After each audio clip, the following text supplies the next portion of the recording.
जय हिंद।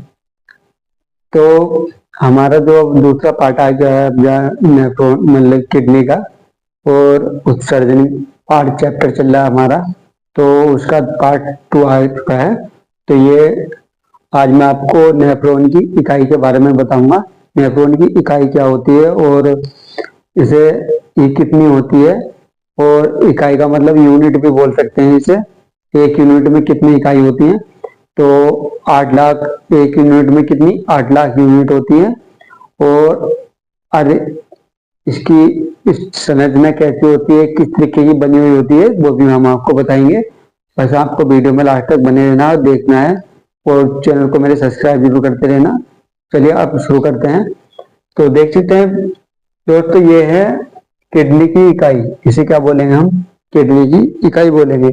किडनी की इकाई कुछ इस तरीके से दिखती है, और ये नेफ्रॉन है। मतलब कि जो किडनी की जो इकाई होती है उसे नेफ्रॉन बोलते हैं, और जो मस्तिष्क की जो दिमाग की जो हमारी इकाई होती है उसे न्यूरॉन बोलते हैं। ठीक है, इस चीज को समझने उसे न्यूरॉन बोलते हैं। तो अभी हम पढ़े हैं किडनी को, ब्रिक को, मतलब इसे ब्रिक, किडनी, गुर्दा, गुर्दे के नाम से भी हम इसे जानते हैं। ठीक है, तो ये जो गुच्छा होता है, इसे जो इसमें जो नेफ्रॉन बने होते हैं, ये पूरा वोमेन कैप्सूल, मतलब वोमेन कैप्सूल को संपुट, इसे संपुट भी बोलते हैं। यह संपुट, संपुट, इसे हम संपुट भी कहते हैं। ठीक है, वोमेन संपुट, वोमेन संपुट के नाम से भी जानते हैं। और ये जो होते हैं गुच्छा से जो बना है, इसके आगे इसे ग्लोमेरुलस कहते हैं। इसे क्या कहते हैं? ग्लोमेरुलस। जो इसके आगे जो गुच्छा बना हुआ होता है, इसे हम ग्लोमेरुलस बोलते हैं। और इसका काम क्या क्या होता है, चलिए हम आपको बताएंगे।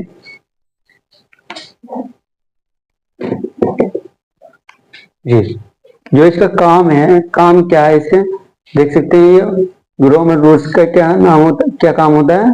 निस्पंदन। निस्पंदन का मतलब इसे करना। ठीक है, निस्पंदन करना। ये निस्पंदन करता है और रक्त से कणों को छानता है। मतलब कि रक्त से कणों को छानता है।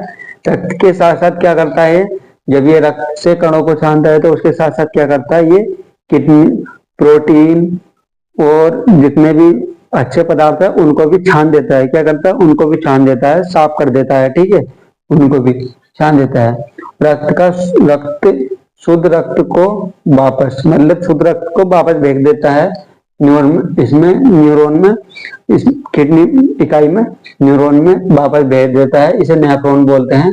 नेफ्रॉन में वापस भेज देता है। ठीक है, और जब वापस भेज देता है तो इसे फिर जब ये किडनी छान, इसने तो छान लिया, इसने तो अपना काम कर दिया। ठीक है, जब ये अपना काम कर देता है तो भाई उसमें से जो किडनी को में जो प्रोटीन चाहिए, उस प्रोटीन को भी इन्हें बाहर कर दिया।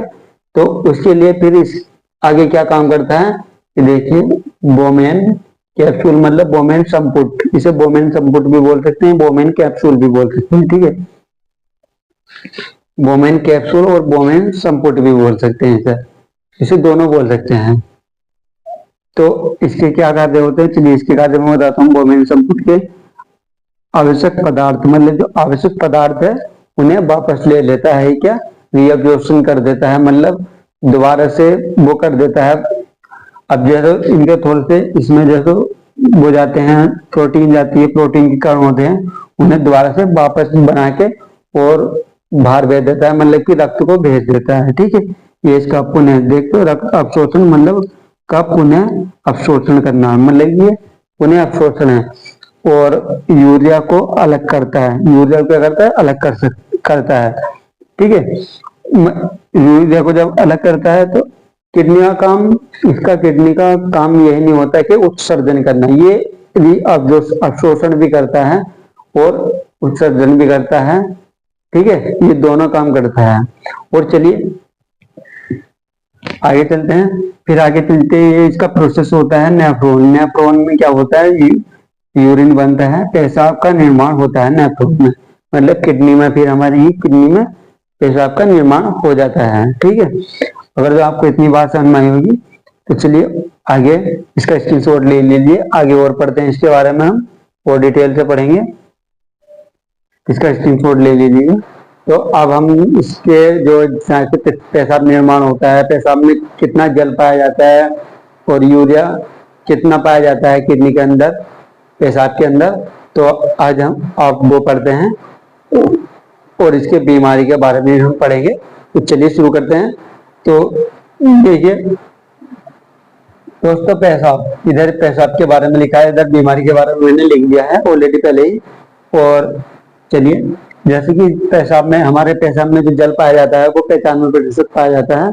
95% हमारे पेशाब में जल पाया जाता है। ठीक है, क्या पाया जाता है? जल पाया जाता है। और जो यूरिया, यूरिया कितना पाया जाता है? यूरिया 2%। हमें एक बात ध्यान रखना, ये क्वेश्चन मालूम भी पूछा भी गया था, ये क्वेश्चन पूछा गया था यूरिया के पेशाब में यूरिया कितने % पाया जाता है? 2% पाया जाता है। ठीक है, इसको नोट करके रखना, 2% पाया जाता है। और इसका स्वभाव कैसा होता है? इसका स्वभाव कैसा होता है? इसका स्वभाव जो होता है ना, वो थोड़ा अम्लीय होता है। क्या होता है? अम्लीय होता है इसका स्वभाव। स्वभाव अम्लीय होता है।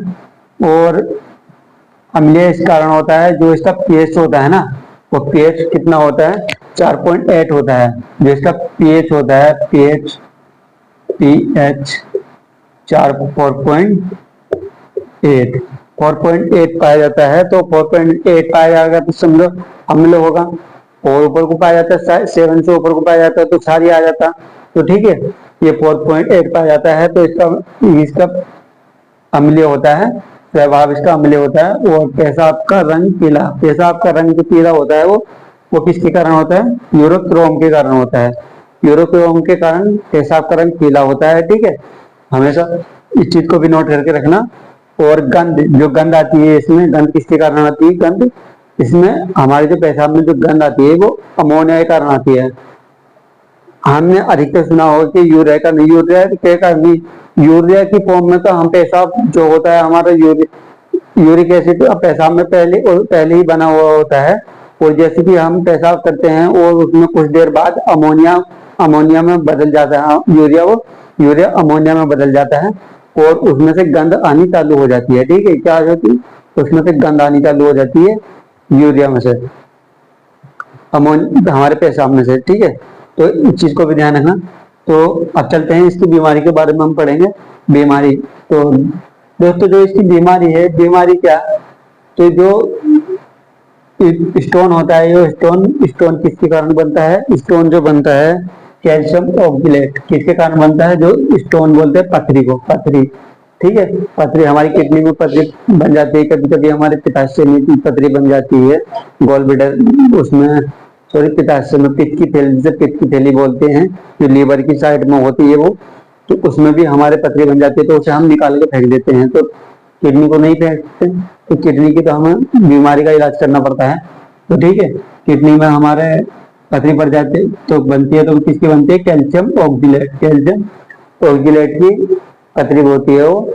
और यूरेनिया कब होता है? यूरेनिया कब, बीमारी कब होती है? यूरेनिया कब होती है? जब अमोनिया की मात्रा बढ़ने लगती है। कब? जब अमोनिया की मात्रा बढ़ने लगती है तो ये स्नान की बीमारी होने लगती है। गोट्स का मतलब होता है गठिया। गोट्स का मतलब क्या होता है? गठिया। गठिया बीमारी भी तब होती है जब हमारे शरीर में अम्ल की मात्रा बढ़ जाती है, एसिड की मात्रा बढ़ने लगती है। देखते, ये मैंने चिन्ह लगाया है एसिड का, ये अम्ल लिखा है। तो अम्ल की मात्रा जब बढ़ने लगती है तो हमारे जो गठिया जो होते हैं, जो आपने देखा, ये हमारी जो हड्डियां होती है, जो जोड़ होते हैं, ये उंगली और घुटने के जो हमारे ये कोहनी, ये काम करना बंद कर देते हैं, सीधे चलना बंद कर देते हैं। ऐसे जैसे हम चला पा रहे हैं ऐसे नहीं चल पाते, दर्द होने लगता है। और जैसे कि आपने देखा होगा जब कोई बेचारे बड़े बुजुर्ग बैठते हैं ना, तो जैसे कि नीचे बैठते हैं तो मुंह से बैठा नहीं जाता, बहुत ही परेशानी होती है उन्हें। तो इसी कारण, ये किसके कारण होता है? ये गठिया के कारण होता है। ठीक है, इस चीज को भी नोट करना। और चलिए, और अब जब हम इसके जो आगे जो पढ़ेंगे, हम इसके हमारी किडनी उत्सर्जन कैसे करती है, जो हमारे जो ब्रेक होती है, उत्सर्जन कैसे करती है, ये चीजों को बाहर कैसे निकालती है, खराब अपशिष्ट पदार्थों को जो बाहर वेस्ट निकालती है, अब इसके बारे में हम पढ़ेंगे, तो इसका स्क्रीनशॉट ले लीजिए थोड़ा। चलिए मैं थोड़ा हट जाता हूँ, साइड में स्क्रीनशॉट। तो उसका आपने अभी पहले पढ़ा था कि इसकी बीमारी के बारे में और इसके उत्सर्जन के बारे में, ठीक है। अब पढ़ते हैं हम, अब पढ़ते हैं हम इसके उत्सर्जन के बारे में। जो उत्सर्जन करता है ये, जो किडनी हमारी जो उत्सर्जन करती है, बाहर निकालती है, अब उसके बारे में पढ़ते हैं। तो ठीक है, तो चलिए उसके बारे में हम पढ़ेंगे। सबसे पहले पढ़ेंगे पेड़ या पादप। पेड़ पौधे, पेड़ या पादप, पेड़ पौधे, ठीक है। पादप, इसे पादप, पेड़ को पेड़ बोलते हैं उर्दू की भाषा में, पेड़ पौधे, और साइंस की भाषा में हम पादप ही बोलेंगे, ठीक है। क्या बोलेंगे? पादप ही बोलेंगे। और जब आपने देखा होगा किसी पेड़ में कुल्हाड़ी या कोई पत्थर, ईटा ईटा फेंक के मारते हैं और उसमें थोड़ा सा घाव सा हो जाता है पेड़ में, मतलब उसका बक्कल हट जाता है पेड़ का छिलका, तो उसमें से एक गोंद सा निकलता है। उसे क्या निकलता है? आपने देखा होगा गांव में बहुत पेड़ होते हैं, तो उसमें एक गोंद सा निकलता है, तो वही उसी गोंद को हम क्या बोलते हैं? लाशा या गोंद, ठीक है। क्या बोलते हैं? हम अपनी भाषा में, गांव की भाषा में गोंद बोल देते हैं, नहीं तो उसे लाशा बोला जाता है, वैज्ञानिक भाषा में लाशा बोला जाता है, ठीक है। इतनी बात जरूर ध्यान रखना। इसे क्या बोलेंगे हम? लाशा या गोंद, ठीक है। कि जब पेड़ पौधे उत्सर्जन करते हैं तो उसे लाशा बोलते हैं, ठीक है। और यूरोटेलिक, यूरोटेलिक का क्या मतलब होता है दोस्तों? यूरोटेलिक का मतलब होता है जब हम उत्सर्जन करते हैं, जब हम यूरिया को बाहर निकालते हैं, मतलब पेशाब को बाहर निकालते हैं, यूरिया को जैसे बाहर, तो उसे क्या बोलते हैं? यूरोटेलिक। क्या बोलेंगे हम उसे? यूरोटेलिक, यूरोटेलिक बोलेंगे हम उसे, उसे बोलेंगे हम यूरोटेलिक, ठीक है। उसे हम यूरोटेलिक बोलेंगे। यूरोटेलिक का, यूरिया का उत्सर्जन स्तनधारी, मतलब स्तनधारी धारी करते हैं यूरोटेलिक, मानव या पशु, मानव या पशु। अब आपके दिमाग में एक बात आ रही होगी कि स्तनधारी तो केवल महिलाएं होती है। नहीं, महिलाएं नहीं होती, ये आपकी सोच में परिवर्तन लाना पड़ेगा हमें। स्तनधारी हम मानव भी, मतलब पुरुष भी होता है। वो कैसे होता है? जब एक छोटा बच्चा पैदा होता है और एक छोटी लड़की या लड़का दोनों पैदा होते हैं, तो उनके स्तन काफी सेम होते हैं, ठीक है। क्या होते हैं? सेम होते हैं उनके स्तन। वो जब लड़के के स्तन में बदलाव कब आता है? जब वो 12 साल की उम्र में लड़के के स्तन में बदलाव आता है। क्यों? वो किस कारण आता है? क्योंकि उनमें स्तन ग्रंथि पाई जाती है, पुरुषों के अंदर स्तन ग्रंथि नहीं पाई जाती, जिस कारण पुरुष के स्तन वैसे के वैसे ही रहते हैं जैसे कि जन्म के समय, ठीक है। और लड़कियों के स्तन बढ़ने लगते हैं उनकी स्तन ग्रंथि के कारण, ठीक है। तो ये बात हमेशा ध्यान रखना, स्तनधारी दोनों ही होते हैं, पुरुष और स्त्री दोनों ही स्तनधारी होते हैं, ठीक है। इस चीज का जरूर ध्यान रखना हमेशा। आप कभी आप कहते हो कि महिलाएं स्तनधारी होती है, जानवर, मादा जानवर स्तनधारी होती है, नहीं, पुरुष भी स्तनधारी होते हैं, ठीक है। इस बात का ध्यान रखना। यूरिकोटेलिक, यूरिकोटेलिक टेलिक का में कौन आता है? यूरोटेलिक में कौन आता है? उस यूरिया का उत्सर्जन अम्ल, यूरिया का उत्सर्जन अम्ल कौन करते हैं? पक्षी या सरीसृप, पक्षी या सरीसृप यूरिया यूरिकोटेलिक का उत्सर्जन करते हैं, ठीक है। इस चीज का ध्यान रखना। अमोनियोटेलिक, अमोनियोटेलिक का उत्सर्जन मतलब अमोनिया का उत्सर्जन, अमोनिया का उत्सर्जन केवल कौन करते हैं? मछली या कीट। ये एग्जाम्पल है, मतलब मछली या कीट, इसका उत्सर्जन करती है मछली या कीट करती है, ठीक है। और गोनेटेलिक, गोनेटेलिक का मतलब ग्वामीन उत्सर्जन, उत्सर्जन ग्वामीन उत्सर्जन का उत्सर्जन करती है, वो करती है मकड़ी, ठीक है। ये मकड़ी करती है। तो दोस्तों मैं उम्मीद करता हूँ ये क्लास आपको बढ़िया लगी होगी, और मिलते हैं अगली एक नई ऐसी क्लास में, और तब तक के लिए धन्यवाद। जय हिंद, जय भारत।